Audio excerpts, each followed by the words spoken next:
My name is Artem Dynaberg. I work as a security researcher for Raytheon Company, and I'm here to talk to you about a vulnerability I discovered called bit squatting.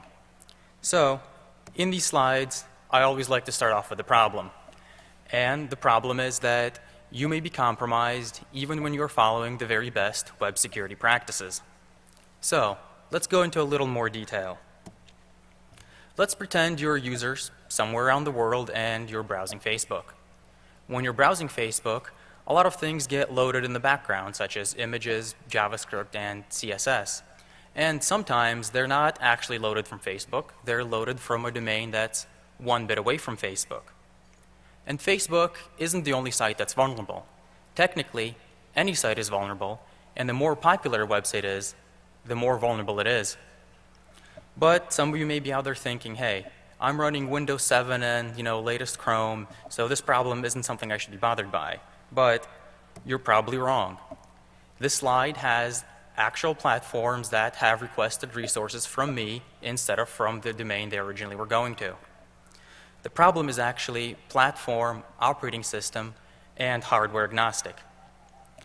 You may be thinking, hey, this is pretty interesting, so it must need, a lot of skills. But you'd be wrong. It's actually extremely easy.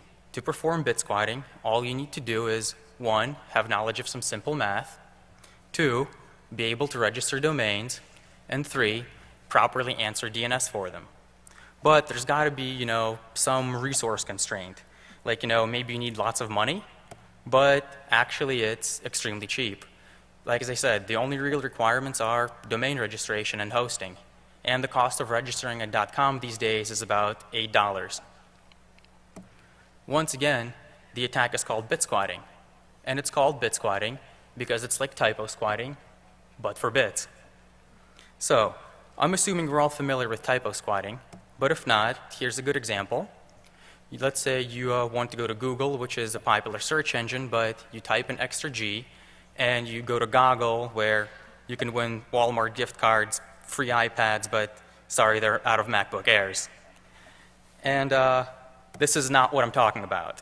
Bit squatting requires absolutely no typing. And the reason is that while humans do a lot of typing and they make a lot of mistakes, computers make a lot more DNS queries. So the graph on this slide is actually to scale. If you look at that top right corner, you see the little guy circled in red. That's the proportion of DNS requests that humans make to the proportion of DNS requests that computers make. A little bit about how I got these numbers. The 1500 comes from doing some math on the OpenDNS blog. In a blog post dated this March, they said that they had 30 billion unique DNS queries per day. If you go to their website, it says that they have 20 million users. Doing some simple mathematics leads to 1,500 DNS queries per user. Another website, visualeconomics.com, calculated that people go to 89 different domains a month. Prorated, 2 per day, that's 3. So, while bit squatters are going after the 3 domains that you type in, bit squatting goes after the 1,497 that you don't. And how can you take advantage of these 1,497 domain lookups? Computer hardware errors. Just to clarify, I'm not talking about things like bad programming, buffer overflows, or logic bugs. I'm talking about errors in the hardware that cause even perfectly written programs to misbehave. And the thing is, computers are devices made by mere mortals, and they have things like tolerances and mean times to failure. One of the potential failures that can arise is called a bit error. And in literature, these are sometimes referred to as single upset events. And this means that the electrical representation of a 1 gets transformed into a 0, or the electrical representation of a 0 gets transformed into a 1. And it's really important to notice that these bit errors happen in context.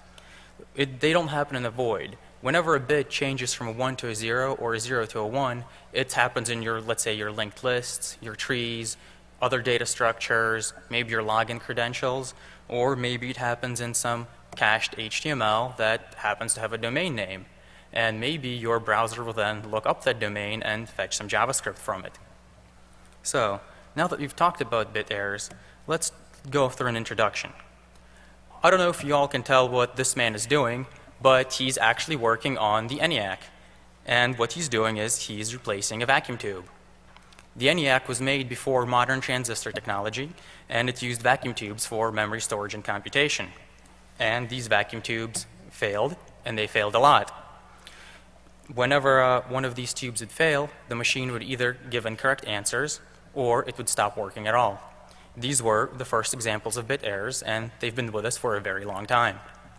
But, you know, we don't use vacuum tubes these days. We moved on to transistors and then integrated circuits, and they're much more reliable, and we should have never encountered any problems with ICs and random failure. Right, guys? Well, not quite. This is a RAM board from the MITS Altair 8800. The MITS Altair is actually a very famous computer. It ushered the mini-computer revolution. Microsoft's first product was Altair Basic. It helped launch the company. But we're not here to discuss that. What we're focused on is those purple chips at the top of this RAM board. Those are Intel 2107 series DRAM chips. And in 1978, two engineers from Intel, May and Woods, discovered that these chips were catastrophically failing. The problem was traced back through the supply chain, and eventually they found out that what had happened is that Intel had built a chip fab downstream from an old uranium mine. And during fabrication, these chips would be contaminated with radioactive alpha emitters. So then when this chip was running software, possibly MITS Altair Basic, an alpha particle would get emitted, it would shift some ones to zeros, and your perfectly running application would crash. They published a paper on this, and the semiconductor industry took note. They took this very seriously, and they refined manufacturing processes, and this has certainly never happened again, right, everyone? Fast forward to 2008. This is the, sorry, not 2008, 2001. This is a Sun UltraSpark 2. The one in the slide is from 1997, but that's not what we're focused on. In 2001, a lot of very expensive Sun servers started randomly failing. And this server would be running, then it would crash, you would reboot it, you would do a full self-test, and it would say it's perfect, and then later it would randomly die again. And naturally, there were a lot of angry customers, and Sun started to check what the problem was, and it turned out it was radioactive contamination of their L1 and L2 cache. To make things worse, the L1 and L2 cache on the UltraSparks had no error detection, so the only time you'd realize something was wrong is when your mission-critical applications went down.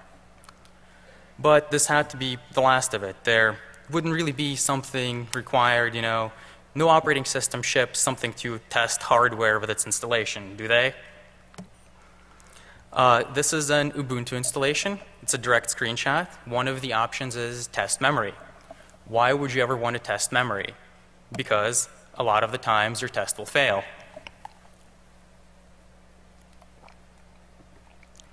And this is only for the only people who would actually know that it would fail is the people who decided to run that test.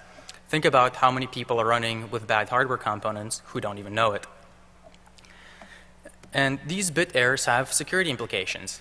And these security implications range a lot further than just random data corruption. In fact, they range from things like sandbox escapes to extracting encryption keys out of proprietary devices. So up first is a JVM sandbox escape. In 2003, Sudhakar and Apple of Princeton University published an extremely interesting paper in IEEE Security and Privacy. They had found a way to use random bit errors to escape out of the Java JVM sandbox.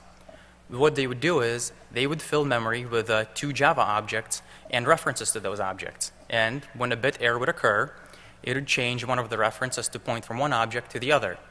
Once you had two differently typed references to the same object, you could then establish a write what where primitive, and once you write executable code to anywhere in memory, it was game over. To test their experiment, they couldn't exactly wait for a bit error to happen, so they devised the apparatus you see in this slide.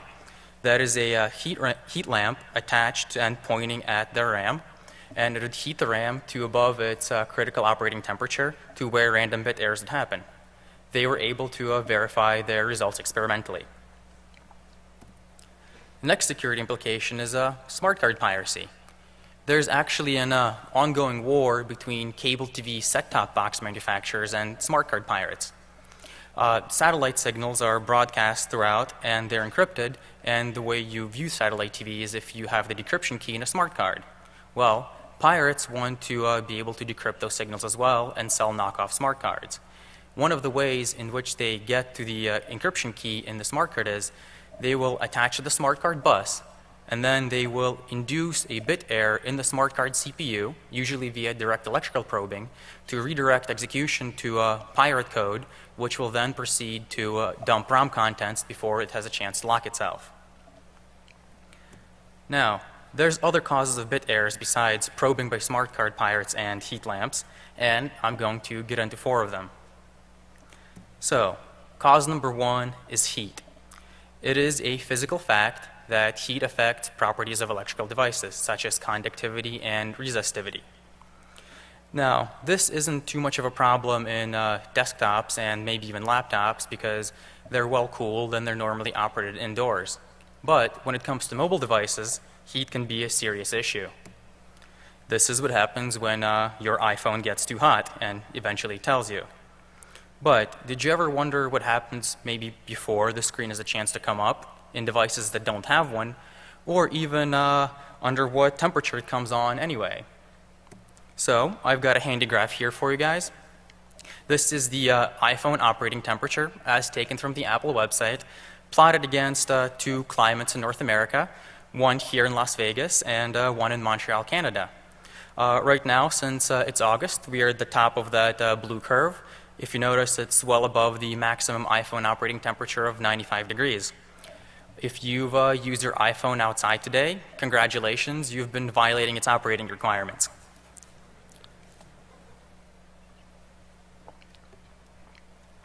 So, next cause of bit errors, electrical problems. This slide is actually very apt. When I found the picture, the caption for it was that this is the backup power supply for a group of computers in rural India. We are all accustomed to always on, very good AC power in the Western world, but this isn't true for a lot of parts. Sometimes your power is extremely unreliable, intermittent, or both, and sometimes your backups are car batteries. When you have extremely unreliable input voltage, odds are that extremely unreliable effects may propagate through your electronics. Sometimes, though, it's the electronics themselves that are faulty. Picture here is a pirate capacitor. There's actually entire websites on the internet dedicated to identifying faulty capacitors in common motherboards. Their list is a lot higher than you would think. So whenever they bid components out to the lowest bidder, sometimes they get exactly what they pay for. Capacitors also aren't the only electronic components that are pirated. There's knockoffs of all kinds of things sold on the black market, and sometimes to skimp a buck or maybe pocket the difference, people making your electronics might not use the best ones. Even if they do use the very best components, as we saw earlier in the case of the Intel DRAMs and the Sun UltraSpark, sometimes there may just be radioactive contamination somewhere during manufacturing. And speaking of radiation, that brings us back to the last, but certainly not least, cause of bit errors, and that is cosmic rays. Yes, I'm serious. And I specifically mean the intergalactic kind, not the solar kind. From all the research I've been able to do, the solar kind are generally not energetic enough to penetrate the upper atmosphere, but the intergalactic ones certainly are. Potentially, far from being a remote nuisance, there are some studies that indicate that cosmic rays are actually the #1 source of bit errors at ground level. This is a graph taken directly from the IBM Journal of Research and Development, volume 40, number 1, page 13, for those who are interested. And what it's plotting here is altitude versus cosmic ray flux, which go hand in hand. As the higher up you go, the more cosmic rays there are, since there is less atmosphere. And if you notice these circles and the triangles, those are actual experimentally observed errors in cache and main memory. If you notice, they align exactly with the prediction for the cosmic ray flux.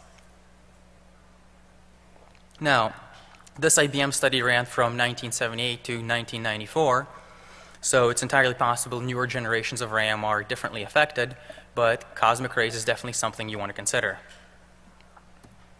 So what's the distribution of various causes of bit errors that I see in the wild? Honestly, I don't really know. I can't go halfway around the world and see what was wrong with somebody's iPhone, and it's entirely possible it's a cause I didn't consider. What is interesting to know is that these bit errors do happen, and they're real. We've mentioned DRAM for a bit, and I'm going to go into a little more in-depth discussion about DRAM.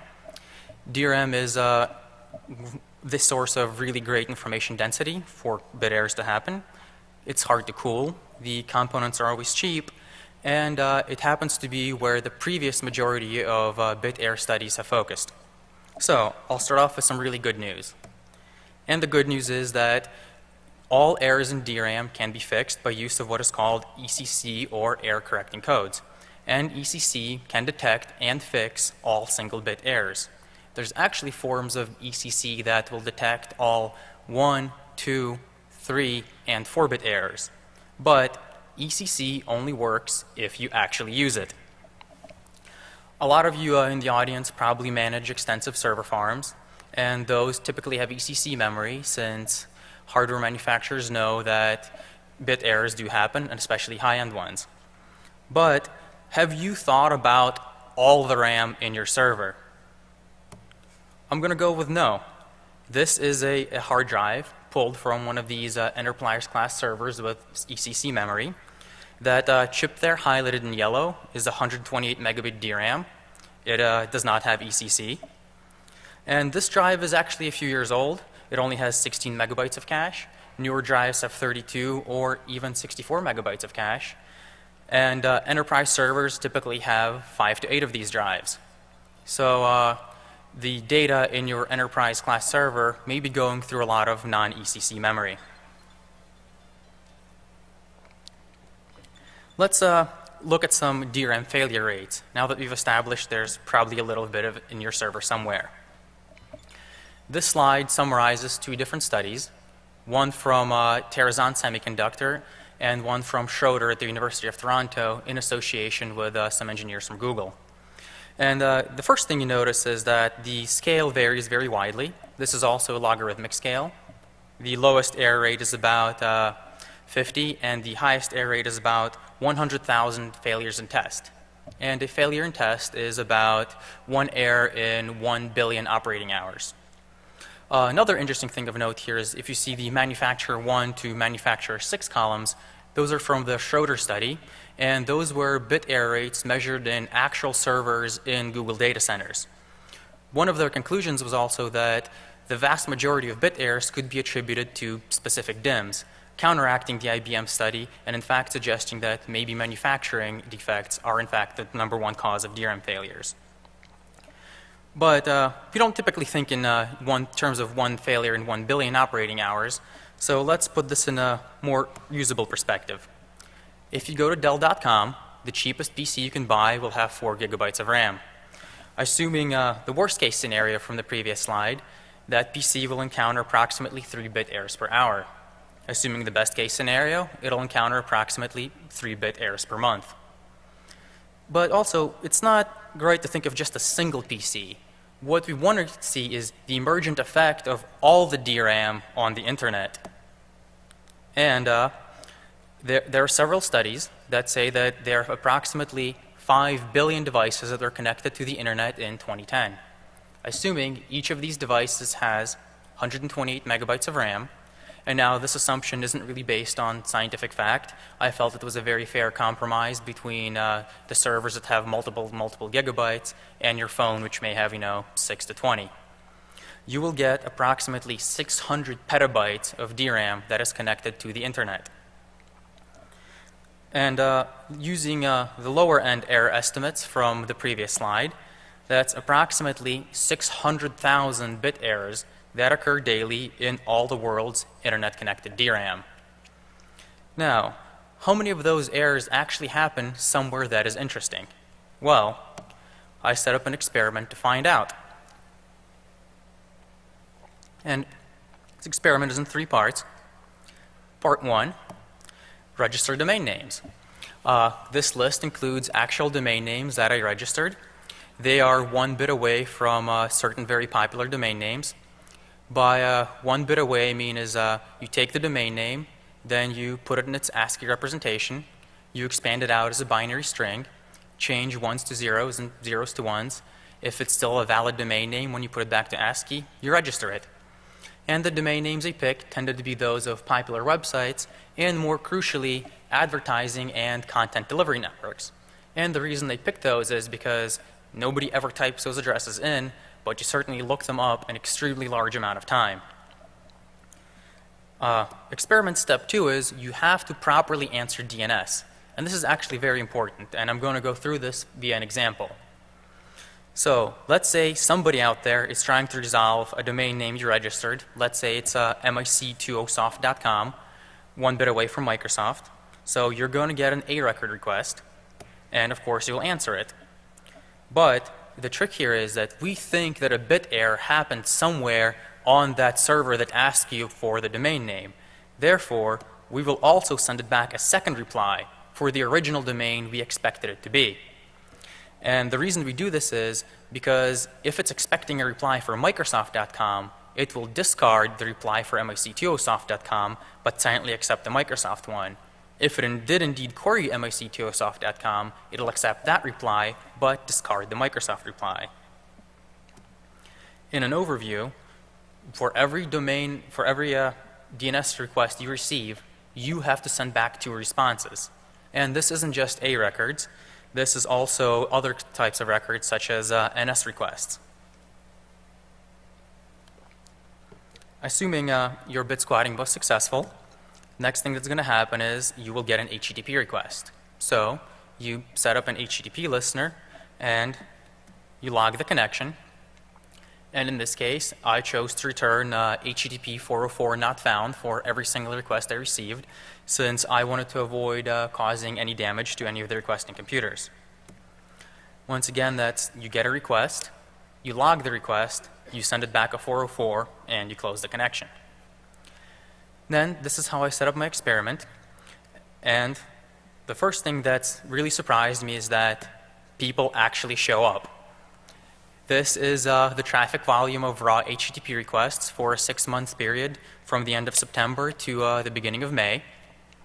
As you can see, there is a steady background stream of requests punctuated by several extreme spikes, the biggest which was approximately 3,500 HTTP requests per day.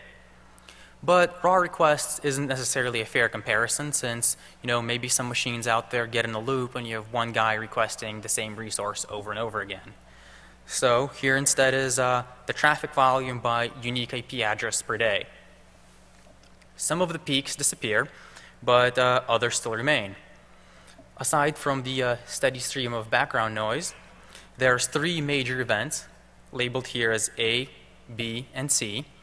Each of these caused by bit squatting, and I will get into detail of these in the next few slides. So, what caused event A that affected more than 1,600 unique IPs on the internet? And that critical application happens to be Farmville. Yes, I'm serious. The reason this says 1,300 IPs is because I could only attribute 1,300 of those directly to Farmville, but the other 300 are also of similar causes. So, how exactly does this happen? Well, let's diagram this out. Let's pretend you're a user somewhere and you want to go play some Farmville. Then you request some stuff from Facebook, and a bit error happens in either the Facebook or the Farmville servers, and profile.ak.fbcdn.net changes to pbofile.ak.fbbdn.net. I happen to own fbbdn.net, and this bit error happens to happen in the URL of an ad server. And this URL gets cached and then served up to the 1,300 people who keep requesting that resource. Instead of requesting ads from Farmville, they're requesting ads from me. I could have sent them anything I wanted, but I chose the 404. Once again, an overview. You're doing nothing wrong, going to play some Farmville. A bit error happens somewhere outside of your control in either Facebook or the Farmville servers. This bit error gets cached, served up to 1,300 people, and those 1,300 people request ads from me instead of from Farmville. And that's event A. And event B was 456 unique IPs. And the cause of that was also Farmville. The reasoning behind it was actually also pretty much the same, except the bit error here was different. You would play Farmville, bit error changes fbcdn.net to fbgdn.net. Once again, this bit error gets cached somewhere in the Farmville cache, gets served up to 130 different people who request ads from me. And of course, you don't have to send them ads. I chose to send 404s, but there's no reason somebody malicious couldn't send them some choice JavaScript. And that's it for event B. And event C is actually the most interesting one of all. And I promise it's actually not Farmville. And it affected 246 unique IPs. What's interesting about event C is that it's an actual case of DNS poisoning caused by random bit errors. And I haven't, after looking through the logs for the days of event C, I noticed that all of the requests for those few days were, 1, from the same /24, and 2, they were all for the same server. And here is approximately what happened. So you're someone in that /24. You request your ISP to resolve s0.2mdn.net. A bit error occurs somewhere in your ISP's recursive domain server. Instead of requesting s0.2mdn.net, you request to resolve s0.2-dn.net, which I happen to own. If you recall from before, we always send 2 DNS replies.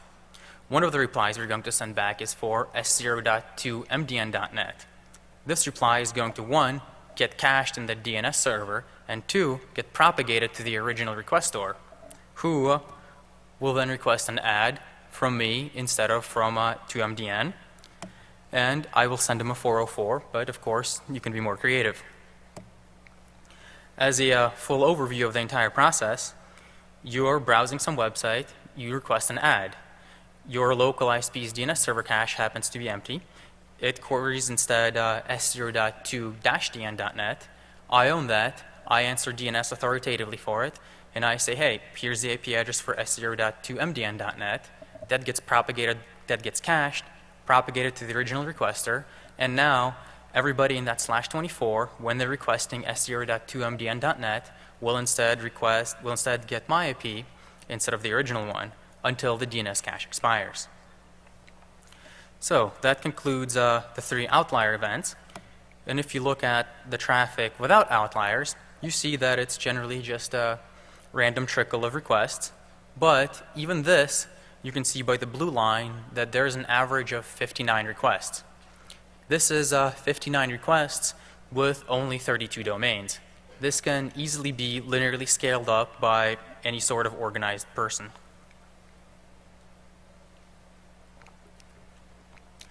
Next thing I wanted to do after measuring the traffic volume was to see the volume per hour. My intuition here was that there would be more bit errors when it's hotter outside during the day. Unfortunately, it also turns out that most people use their computers during the day, so it's impossible for me to separate the causes due to heat from simply more traffic use. But it is very interesting that this graph approximately mirrors North American internet traffic. And this only includes the traffic from those IPs that are geolocated to within the United States. There's a steady start of traffic about 8 Eastern. It goes and levels off at about 2 p.m. and stays steady up until midnight, where it rapidly drops off, only to resume again the next morning. Next thing I was curious about is, what operating system are all of these users using? So I have their user agent header, which conveniently tells me browser and operating system. So I decided to compare the operating system of people visiting my BitSquat domains to the people visiting Wikipedia for March of 2011. I'll start off with the commonalities. So there's a giant common share of Windows boxes, which is to be expected. Windows is the most popular OS. Then there's about 3% iPhones, 1% Linux users, and 1% Android. Now, the differences is what's really striking. First, for some reason, only 2% of the visitors to my BitSquad domains use Apple OS X, whereas 8% of the visitors to Wikipedia do. I do not have a conclusive explanation for this. My thoughts think from potentially better build quality to maybe the aluminum casing being a better cosmic ray shield. Not really sure. And the crucial thing here is that other field. The other field for BitSquats is 5%, whereas the other field for Wikipedia is 2%. So I looked at the user agent of these others, and this is all kinds of handheld mobile devices and gaming platforms. Things I saw were Wii's, PlayStation 3s, PSPs, Sony Ericsson phones, Samsung phones, and other devices. And a lot of these phones also really like telling you what carrier they're on for some reason. Not sure of the logic behind that. Next, I wanted to know, so where are these people coming from? At first, I graphed this for all of the visitors, but I chose to limit it to Microsoft.com since some of the sites I BitSquatted are disproportionately popular in the United States. I figured Microsoft would be a good target since the vast majority of DNS lookups would in fact be from automated Windows machines. The results here are actually extremely surprising.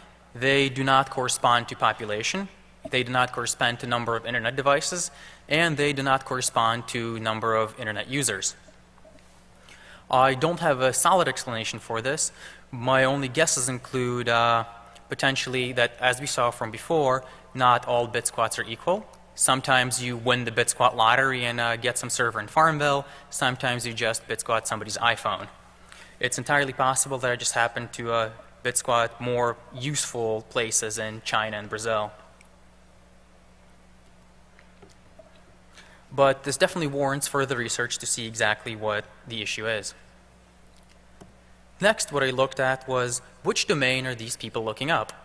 And this includes outliers, so of course Facebook is by far and away the crowd favorite, and followed by BitSquats of Microsoft, followed by various content delivery and advertising domains. If you see there highlighted in yellow is MSN.com.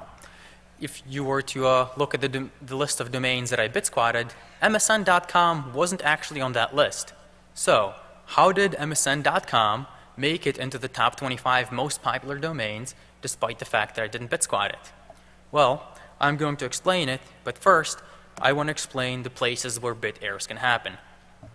There's two different places. One of these is the DNS path, and this happens during name resolution, and one of these is the content path, which occurs before DNS ever has a chance to work.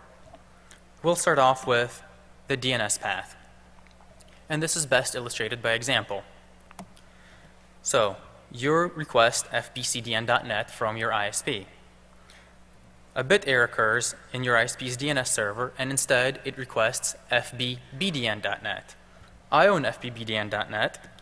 I send two DNS replies. One of these is for the original domain, and this domain reply gets propagated back to the original requester. Then, this is crucial, the original requester will make an HTTP request to me.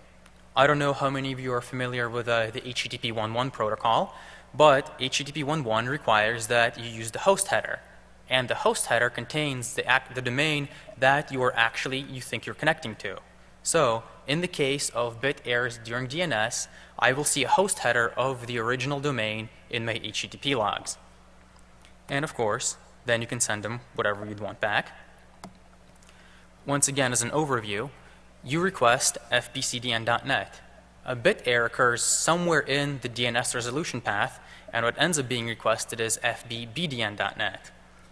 The bad reply gets propagated to the original requester, who then makes an HTTP connection and, crucially, in their host header, uses fbcdn.net, the original domain.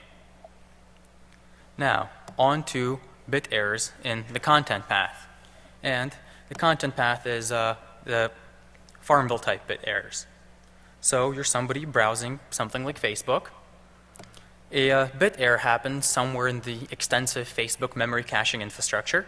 And let's say it's, for a JavaScript you're about to pull from it.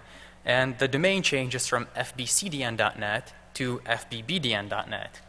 Then you will connect to my BitSquat server, and in your host header you will say fbbdn.net because the bit error occurred before you ever looked the domain name up. You are bound to connect to fbbdn.net because of the bit error happened in the actual content. And now this content didn't actually have to get corrupted somewhere on the server end. It could have entirely been corrupted in, let's say, the memory of your iPhone. Afterwards, I send them back a reply. And as an overview, you're browsing Facebook. A bit error happens somewhere in the content, either on the cache or maybe somewhere in your memory or maybe when you're parsing HTML. And crucially, when you make the HTTP request, your host header has the BitSquat domain and not the original domain. So, what's the actual breakdown of these that we see? 96% of the time, and this includes the outliers since they were actually caused by bit errors, 96% of the time, the host header that I see is the BitSquat host header. That means that all of the security research that we've been doing for DNS would not fix it.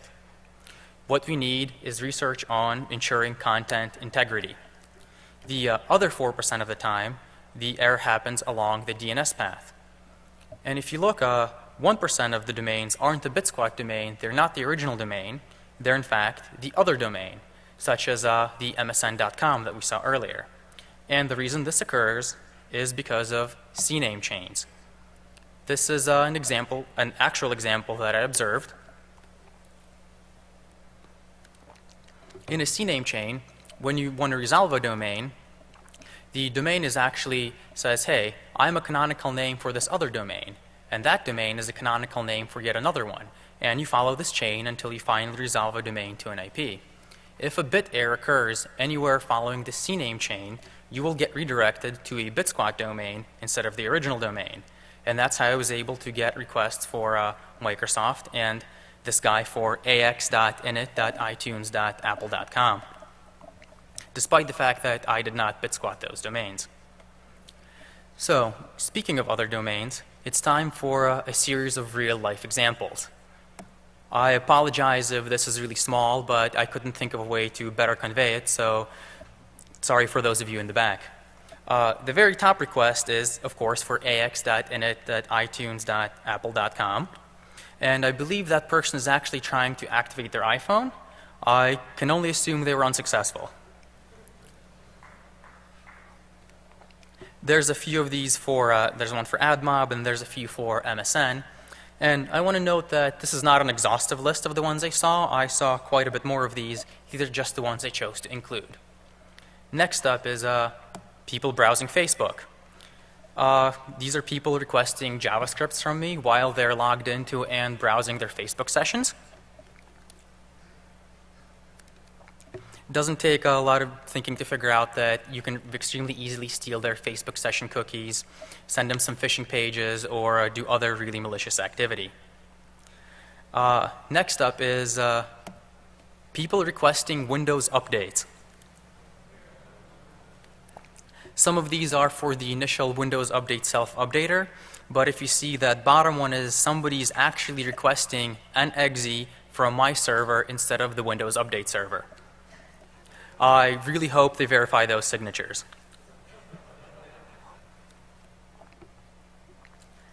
Next up, people browsing their webmail and requesting ads from me while they're logged into their webmail session. This is also not an exhaustive list, but I hope you all recognize the dangers of this. If you have JavaScript running when you're logged into your webmail session, I can potentially steal your webmail credentials. That's not a good thing. Also, the two examples here from live.com, I don't want to pick on them. I got lots of requests from various webmail sessions. These are just the ones that I happened to find first and put in. Next example, Dr. Watson crash reports. So, one of the biggest criticisms I got during this entire thing was that hey, these things can't possibly be legitimate because you're going to, whenever a machine encounters bit errors, it's just going to crash and it'll die before you ever see anything useful. Well, I'm sure that certainly happens a very large percentage of the time, but some of the time the machine crashes and you can get something useful out of it. Interestingly enough, I don't know if you're familiar with Windows error reporting, but the server on the other end can actually potentially request a full memory dump from your machine. So if this happened to you, I could have potentially requested you to send me the contents of your RAM. My favorite is actually that second one. It's a Watson report from notepad.exe. We all know how unreliable that process is. So now that we've seen that these things happen, that they're very serious, let's talk about some mitigations. We'll start with mitigation number 1, and that is ECC on everything. If you're in this room and you're in the charge of a bill of materials for the next mobile device, the next laptop, the next desktop, the next server, please make sure you use ECC memory everywhere. That includes things such as your drive and your NIC and maybe your keyboard controller. Next mitigation, pre-register domains. This is actually the easiest you can do, since bit squatting affects a very small percentage of all domain lookups. If you own a really popular domain, you also have the most money to register potential bit squats of that domain. There's actually a quick upper bound you can place on this. If you're only looking at single bit errors, the most possible bit squats that can exist is 6 times the amount of letters in your domain. That's only for single bit errors though. And the great thing about pre-registering is, 1, you can do it right now. 2, it'll help all your users, even your users running in some really hot climate, in really terrible power supplies with a really bad computer.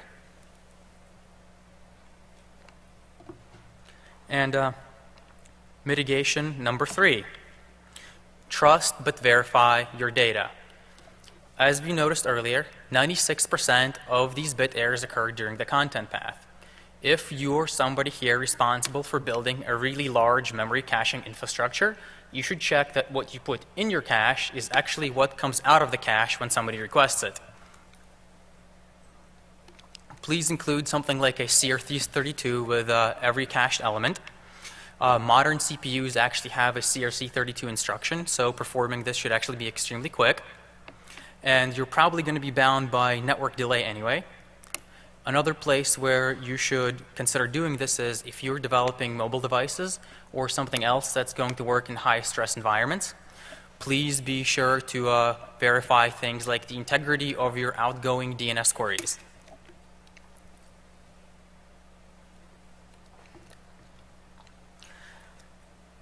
Some room for future research. Previously, it's only been possible to bit squat second level domain names, but ICANN has approved generic TLDs. It'd be entirely possible for somebody to, I don't know, register .con for conferences, and perhaps you would get a nice slice of the traffic for .com. I was actually talking to somebody in Black Hat, and apparently there's a 300-page guide of rules you have to follow to get one of these things, and they try to preclude similarities, but still you want to be sure. Another possible issue is Punycode domains. I have not looked into what happens at bit errors in Punycode domains. For those unfamiliar, Punycode is how you would use internationalized characters in domain lookups. But it's quite possible that a bit error in a Punycode domain in one language would actually be a domain in a completely different language, making the attempted use of trademark laws to get it back extremely difficult.